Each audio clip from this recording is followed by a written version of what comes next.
Good morning and welcome to another weekly episode of Nomberg Law Live. I'm Bernard Nomberg with the Nomberg Law Firm in Birmingham, and I'm so pleased to have my friend Brett Granger. Good morning, Brett. Good morning, Bernard. Brett is with us today, and we're going to talk about the Alabama Department of Labor. We're going to talk about mediations. We're going to talk about everything that ombudsmen do for our state injured workers. And Brett, thank you for driving up here in this not so great weather today. And I appreciate you spending a few minutes with us today. I'm happy to do so. Okay, Brett, tell folks, ombudsman is a very fancy word for people who don't know. Tell people what you do. Yeah, it's a very fancy word for mediator, but it sounds really ostentatious, so we're kind of proud of it.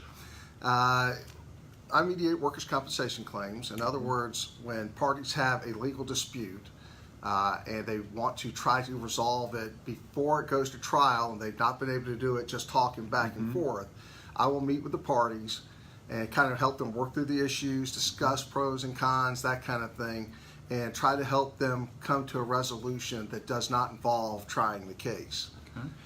Now previously I've had on my show John Civils, a local attorney. He does mediations, but he comes from the private sector. But that's not where you are. You're a state of Alabama employee, which means what? I'm a merit system employee. Our section was created by statute in 1992 when the last major overhaul of the Work Comp Act took place. We are strictly neutral. We don't represent the employer or the insurance company or the injured worker. We do not have a financial stake in what happens. I don't get paid more if the case settles and less if it doesn't. Right.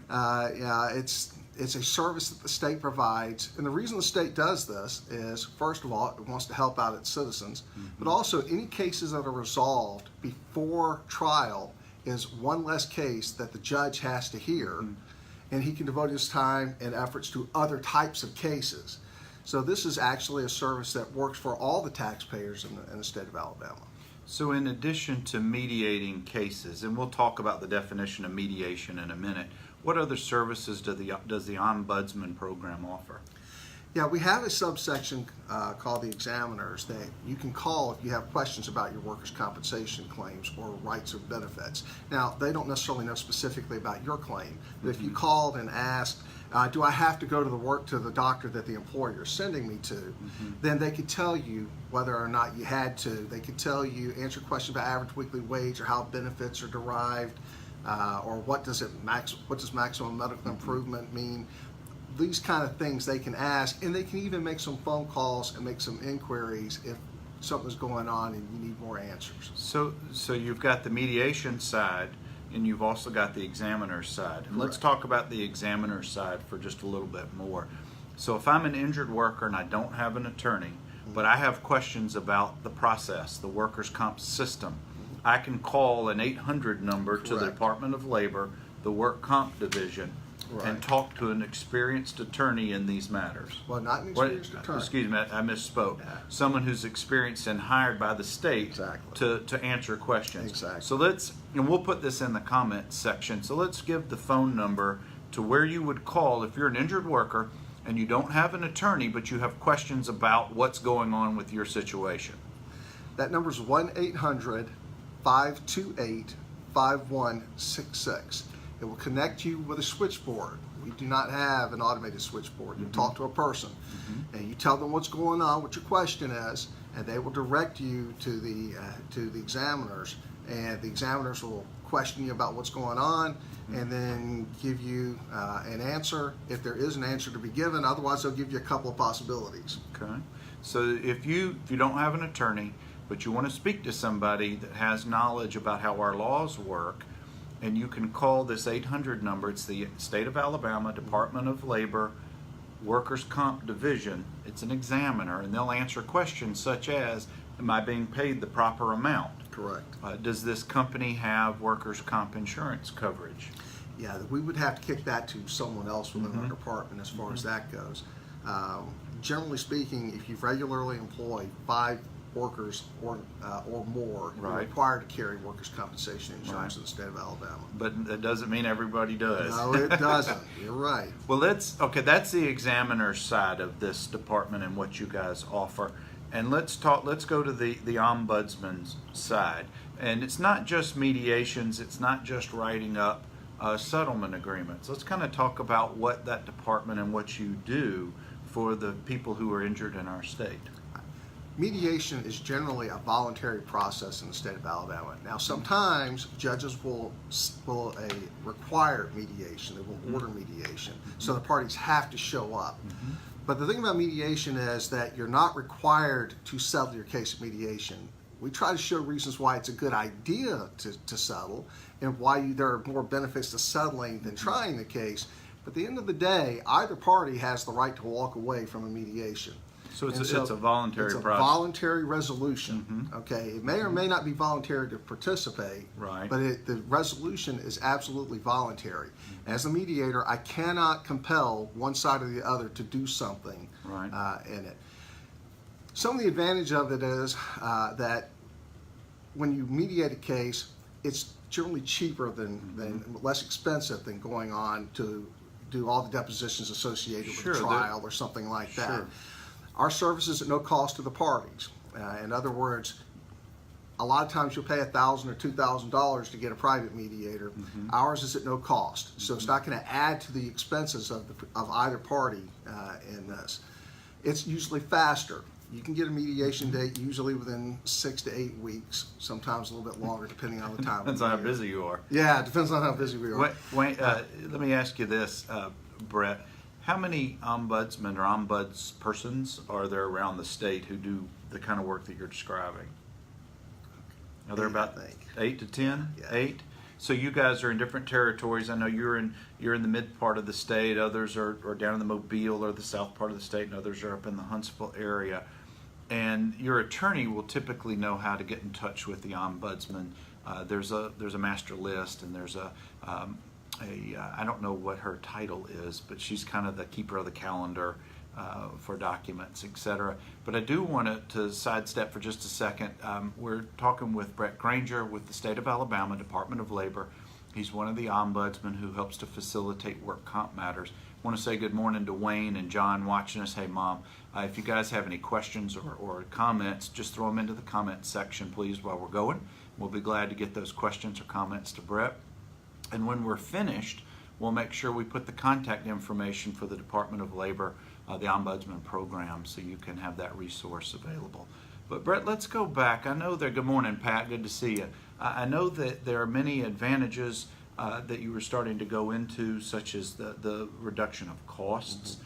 You can bring your case to a resolution as opposed to what can be a very stressful time going into court, going in front of a judge. Correct. But one of your authorities under the Work Comp Act is you have a similar responsibility to a judge in that you can also, in addition to mediating cases and writing them up, so to speak, you can have what we call BRCs. Yes. Explain what a benefits review conference is. Generally speaking, to get final settlement on workers' compensation claim, you're usually going to end up having to go in front of a circuit court judge or an ombudsman. We can sign off on documents from cases that are already settled and make those the settlement binding on all the parties. Again, it's voluntary, but it's a service that we provide for people that either A, let's say you're out of state or something like that and coming to see the judge and be problematic, or B, you haven't filed a suit and you want to save the money of a filing fee. Right. Or it may be that it's just complicated, or everyone wants it so confidential they don't want to keep it in the court records. So those are various reasons why people will come. If you have an attorney, they don't take that long, but you can even sign off on benefit review conferences or settlements at a benefit review conference, even if you're unrepresented. Well, that's what I was going to say. I know you have different days of each month. You go to different law firms in the state or the mid-state area up in Birmingham, etc., where you may knock out 5 to 10 benefit review conferences with the same law firm. And I know you've worked with us many times where we'll call you up or text you and say we'd like to to squeeze one in today. Do you mind? And that's always it's a great advantage. It's an awesome program that the state offers, because people like Brett and some of his other ombudsmen, they really know the law. They really know what they're doing, and it brings peace of mind not only to the injured worker who's going through a very stressful time, but also to the lawyers who represent them, because you act, believe it or not, you almost act as if an authoritarian figure like a judge would in court, because you're from the state of Alabama and you're not affiliated with either side in this. Excuse me. Brett, I want to talk about the mediation part of this for a few minutes. Okay. We know that mediation, which is a different than arbitration, it's not to be confused with other legal terms, but mediation is a voluntary coming together of the parties to try to settle their differences in one day. Now, whether the mediation lasts 30 minutes or an hour or all day, you're here for the duration of it. Correct. And you've mediated, I would dare say, thousands of cases over your tenure doing this. So you've probably seen about everything there is to see, at least at this point. Good bet. And what I want to ask you and what I'd like for you to share is, what are some tips? What are some things that you would suggest in general to injured workers, whether they have an attorney or if they're pro se going into a mediation, that they really ought to keep in mind as they go into that day to try to settle their differences? All right, well, the key thing, again, is to understand that no one's going to force you to do anything. So just relax. You're going to enter an agreement if it makes sense to you and it makes sense to the other party. The other thing is, come in understanding that the mediator is going to be approaching things from the standpoint of sharing information that the judge will hear. So if I'm telling you something that the other party is telling to me and they want to convey, they're not trying to convince you. They're trying to show you that the judge will hear these kind of things, and they need to be considerate of what the judge thinks. Because at the end of the day in the mediation, it doesn't matter what I think, it doesn't matter what your attorney thinks, and it doesn't matter what you think. Alabama, it's a bench trial, just a judge. So the only person who has an opinion that really matters is the judge. So you need to think in terms of how will they receive the information. Understand you're not going to get a fair outcome, and I put that in quotes. In other words, nothing's going to compensate you for the injury that you've had. There's no amount of money that's going to fairly compensate you for that. So understand that you're probably going to get less than what you think you should get, but hopefully it's better than what you might get if you try the case. And the same thing with employers. They're getting away with a cap on their risk, whereas if they try the case, they might not have that kind of protection. Right. I know that prior to any mediations that we do, with whether it's a private mediation or through your program with you or another one of the ombudsmen, we always meet with our clients beforehand. We explain, hopefully before the date of the mediation, the real parameters of the law, the range of what is potential when it comes to the money aspect of it, as well as the other parts, because employment, medical care, and those kind of things are always at issue. So hopefully, before you even meet the person, they have a good understanding of what the limitations of the law are and the parameters of what they potentially could be looking at. I know that, at least for me, representing people in this situation, if I don't do my work before the date of the mediation, it makes your job and my job even harder, because the shock of the fact that you're going through mediation is enough, and then being told, well, you can't get certain types of damages or be compensated for certain things. So I know that always plays into part of what we do. And that's one of the big advantages of mediation also, is that it pulls the parties together and gets them to focus on the case. Because every attorney has multiple cases. They can't stay on top of every case at every time. But when preparing for mediation and then showing up to the mediation, your case is getting some special attention, whether you're the plaintiff or the defendant. And that's good, because that pushes things along. It gives us an opportunity to explain, even if the case doesn't settle, what the real potential outcomes are, to anchor your expectations about what you can get in trial if you don't settle a case. And Brett, going into these cases, of course, money is typically going to be one of the issues, but it's not the only issue. in this. As I said earlier, a lot of times the argument by the parties or in between the parties may be whether future medical care should be part of the settlement. A lot of times it may be an employment situation where the employer, the defendant in the case, may be insisting on a resignation, and there really is, 10 other things that could be issues. But going into this, hopefully all of those things have been discussed, because I know that you don't know anything about the cases once we start. That's when you first learn about this. Yeah, with other kinds of civil law, you may receive a pre-mediation briefing and have some idea. But with work comp, I actually like to, at least for me, show up and learn about the case without any preconceived expectations about what I'm going to encounter. Workers' comp is a little bit different than other stuff. But yeah, my first impression is what happens here when I show up. And Brett, what percentage of your cases through mediation actually settle and they're done? You write them up and you're done. I probably run about 80%, a little bit higher if subsequent mediations are pulled into play. Well, that was going to be my next thing. Sometimes you can't get resolved all of your issues that day. It may be that the adjuster isn't available, or a decision maker hasn't been fully informed from the company standpoint, so they may not be able to finalize. You may have some working settlement terms that you're trying to narrow down, but you can also come back at another day. Sometimes we have to, because as much as we'd like to think everyone communicates with their attorneys, I can't tell you how many times I've showed up and the injured worker has been to the doctor and their attorney didn't know about it till we showed up. Right. That changed everything. Or there's been a sudden change in employment status. Or there's all sorts of things that can impact on whether a case is ready to be resolved. Sometimes we show up and we realize that the case can't be resolved until a doctor's deposition is taken, because neither party has a firm sense of what their risk is without that. So there's a lot of reasons why you might require a second mediation. Well, one of the frustrating things for probably for both sides in this is if the other side of the mediation is using it just to find out what the positions are with no expectations of settling.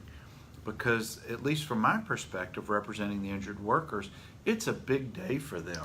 It's from a stress, from a mental standpoint, it's the same as going to a trial, because it potentially is their day to resolve all of these issues from a very stressful time in their life. Go ahead. No, I was just going to say, that does happen. Some people use mediation as a fishing expedition. I still think, though, that the first hour of a mediation, even if it fails, by the time we go back and educate everybody on how the act works, how the benefits are calculated, because it's all formula driven to set the basic parameters, and we talk about what things matter and what don't. That's a good education process. Even in a failed mediation, that first hour and a half is good stuff for everybody there. It also gives the injured worker or the employer a chance to vent a little bit. Now, they vent to me. I don't particularly want to have them vent to each other, but that's also of some benefit. And so, but you're right. It is kind of frustrating when you show up and one or the other party is not really poised to try to resolve the case at mediation. It does happen. And there's two different scenarios that I don't know if we talked about. If you do not have your case filed in court, meaning you're not part of litigation yet, you can go through this Ombudsman program, mediate your case, write everything up, and then be done. On the other hand, if you are in court, you can still go through mediation, whether it's court ordered or not, but then you still have to go to the court in those situations where you've already filed your lawsuit. You still have to get it court approved because the judge has jurisdiction to finalize the case. Yeah, judges are going to want to know what happens to the cases on their docket. Even if they're going to sign off on whatever's there, they still want to know what happened to the case. Yeah, there's been situations that I'm aware of where people have tried to take their case back out of court, dismiss it, and then go through the Ombudsman program And that really is a no-no. That becomes a real big problem. I think it's a problem if you don't tell the judge why you're doing That's it. right. That's You know, right. it's probably okay if you have a talk with the judge and explain your reasoning, but if you're going behind his back, he's probably not going to be happy. Yeah, for the attorneys who appear in front of that judge, that can be a real problem from a reputation standpoint. Brett, are there any other aspects, either from the examiner's side or the mediator, the ombudsman's side, that really that the folks in general should be informed about? Any other services that are available? Well, we do have the ability, if there's a medical dispute only, the case isn't ready to resolve, but there's a question about whether a doctor should be provided or not, we can weigh in on that. Again, we can't make somebody do it. Well, there's usually good reasons to consider some stuff, and so we have some experience in that. We do we can meet with employers or attorneys or groups of people. We would be glad to show up to a church and do a discussion about work comp rights and benefits. So, there's a lot of ways that we're willing to reach out and beyond our mediation process to help inform the public and employers, both, about how work comp works for them and what their rights and potential benefits are under the Work Comp Act. Well, there's nothing, at least from my line of work, when a person gets hurt on the job, all of life stresses ramp up. Your health, your finances, your ability to communicate within the family, to provide for the family. By getting knowledge, by meeting with people like Brett, by calling the 800 number that we'll post again, that's how, when you're injured on the job, and if you haven't hired an attorney, that's what this Department of Labor, State of Alabama Ombudsman program is there for. It's to educate the public. By educating, you get rid of some of that stress by having knowledge. Brett, I can't thank you enough for sharing your wisdom and your expertise in this. Again, guys, I've been talking with Brett Granger from the State of Alabama Department of Labor Ombudsman program. We're talking about the different benefits that the program offers to the state worker, or not just state workers, but anybody in our state who's been hurt and has questions.